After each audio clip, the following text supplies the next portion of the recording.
Thank you for this interaction. It is again our passion and our pleasure. Please proceed. I have 3 questions if we have time.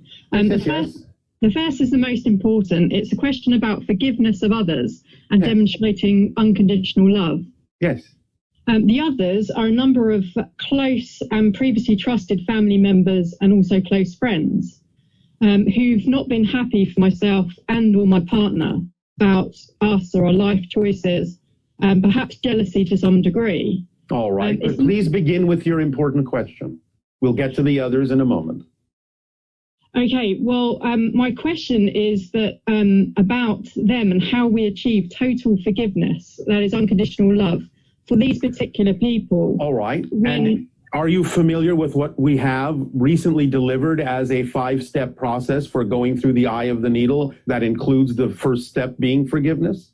Yes, I know how important it is that we must forgive them and unconditionally love them. But well, do you understand that if you maintain a connection to things like the idea of self-incrimination or that which has in your mind trespassed, as you say, against you, do you understand that you anchor yourself to that reality? Yes. Well, if you understand that, then why would you want to continue to anchor yourself to a reality you say you no longer prefer? Forgiveness is literally the cutting of the chain that anchors you to a past that you say you no longer prefer. It's letting go of anything that you believe you need in order for you to move forward, so that you understand that regardless of what anyone else may have done, the idea is that you realize that you no longer prefer to connect yourself to those ideas and maintain the vibrations that are lower than you prefer to maintain, and are really willing to be free to create the reality that you prefer by snapping those chains, by cutting those ties, by forgiving and letting go and realizing that they have their own path and that it's none of your business what they choose to do with it. So that you can be free to walk your own path by not anchoring yourself to those realities, those vibrations, those frequencies, those actions that they may or may not have done in physical reality, or what you may have imagined that they have done that you see as vibrationally incompatible with you and your preferences. But as long as you anchor yourself to them, you are still choosing them. Yes. And I think that's where my question lies, is how to deal with that. Like, if it was a past event, I can see how you can accept it's previously happened and now it's time to move on from that. It doesn't serve you anymore. But some of the behavior that we're experiencing from these people it's not just ongoing, but it has an effect on other relationships, in particular children. And so it's like an ongoing feeling of being... All right, but remember that feelings are the result of what you believe to be true. Yeah. And what is it you are teaching your children in terms of how to respond to these things? Yeah, well, the children are in effect not wanting contact because of what they're being told about. And maybe they are telling you something that you need to also pay attention to. Why are you maintaining a contact with something that you say you are no longer vibrationally compatible with? Yeah. So if you can answer that question for yourself, you will realize that perhaps whatever it is you have shared with them about your particular reality, your particular belief systems that you prefer, is not necessarily something that they may choose. And if they don't, then it's none of your business. Move on. Sure. If you get to a point where you realize that no change is forthcoming, that they're not going to make a choice to vibrationally align with you, why would you perpetuate contact with something that is not representative of the reality you prefer? That's number one. Number two is, again, if you are going to at least allow them the opportunity to consider that they might even change, you have to show them through your actions the consequences of their choices. Otherwise, you're not even actually giving them an opportunity to say, oh, she is removing herself from our reality, and therefore, if we actually do prefer to continue to have some kind of relationship with her, we're the ones that are going to have to change because she's showing us the consequences of the choices that we're making that are not compatible with what she prefers. So if you don't actually move away, you're not even giving them an opportunity to decide whether or not to change. You're only perpetuating the ideas that you find vibrationally incompatible by staying around and reinforcing that it's okay for them to keep acting the way they're acting toward you because you're willing to accept it. Yeah. So you have to take responsibility for your part in the creation of the perpetuation of the vibration you say you don't prefer. And that's why forgiveness is not only about forgiving them, but also forgiving yourself. That's part 2, remember? Yes. And those that are influencing the children and other family members and other friends. But as I said, no one is influenced unless they choose to be. Yeah, sure. If you really understand you are in your own reality, then the only way you can experience what you call an influence is to accept that what is being said about you is true.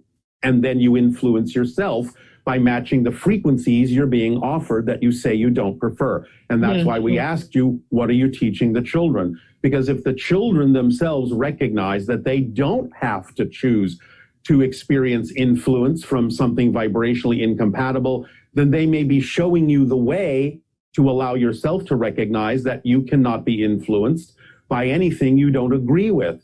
And if other people are choosing to create agreement with something they find vibrationally incompatible, choosing to create what appears to be influence by others, again, all you can do is let them know there are other choices they could make, but only to a point where you yourself are not anchoring yourself to those realities and then allowing your vibration to diminish so that you also feel influenced when you don't have to.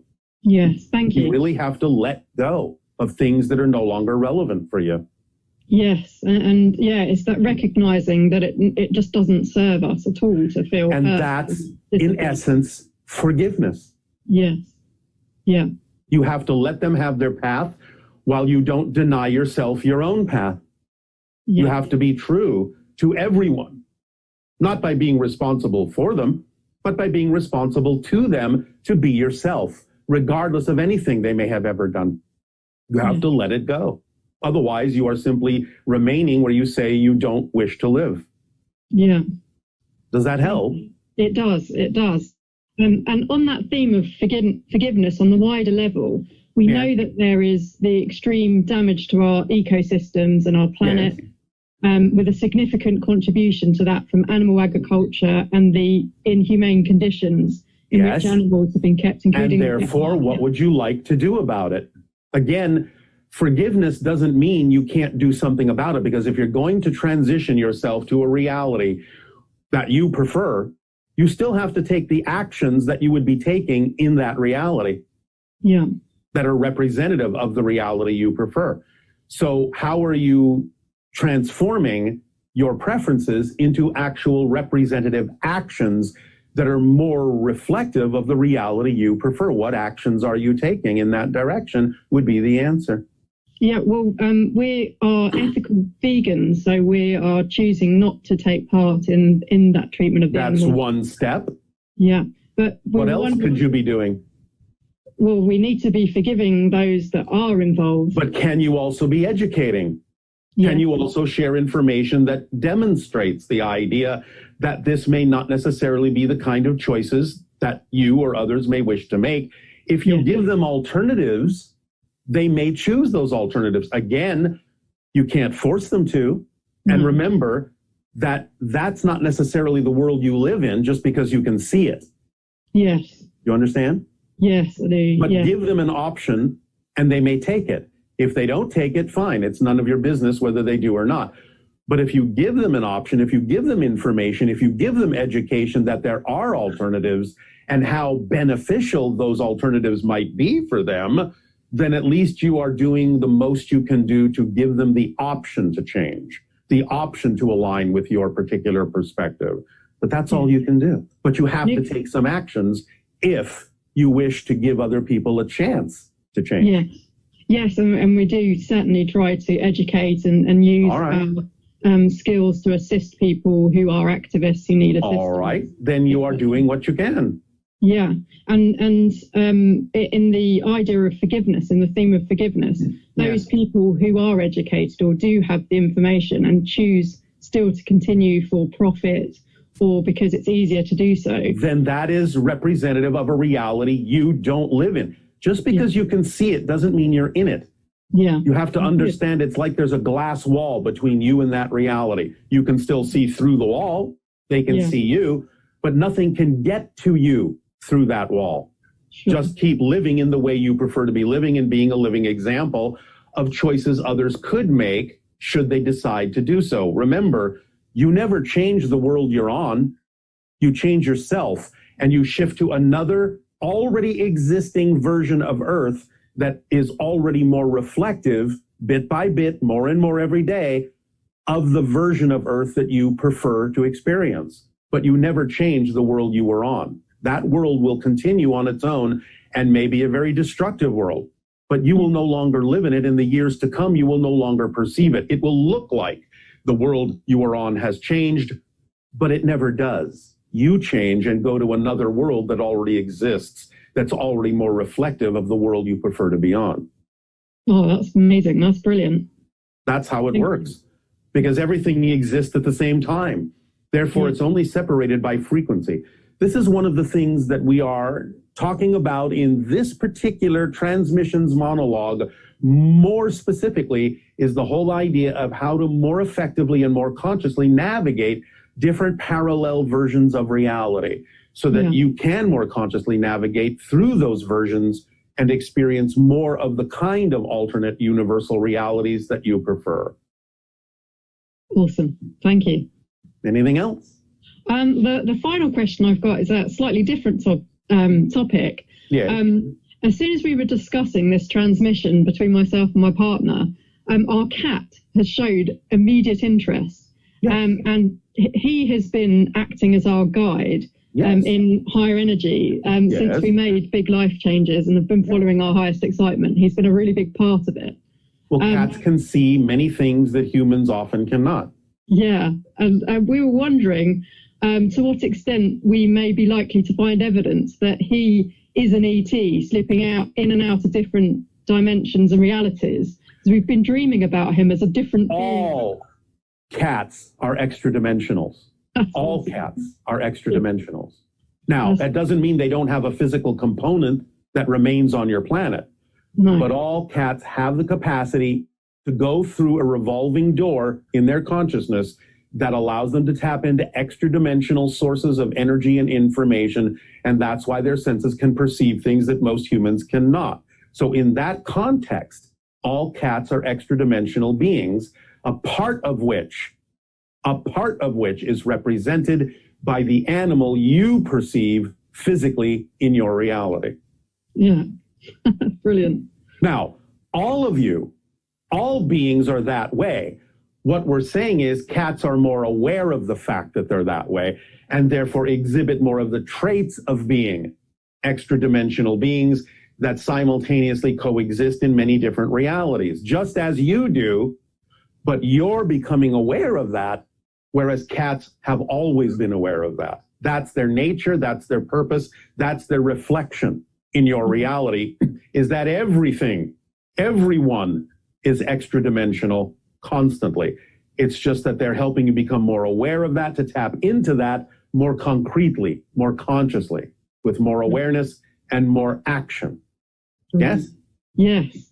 All right. He's been playing a part a lot in our dreams during the pandemic. So we normally travel with him, and we've been stationary with him, and he's really been a big part of our dreams, including belonging to other people with a different name. And being a totally different being. He's been a big, fluffy, sort of wildly excited dog in one of our dreams. Yes. But it was really him each time in the dream. So the consciousness of the cat will be what it ever needs to be to assist you, to reflect to you what you need to know. So in that sense, cats are, to some degree on that level, what you might refer to as shapeshifters. Yeah, brilliant. Thank you so much. We thank you for the co-creation of this interaction, our unconditional love to you. Thank you.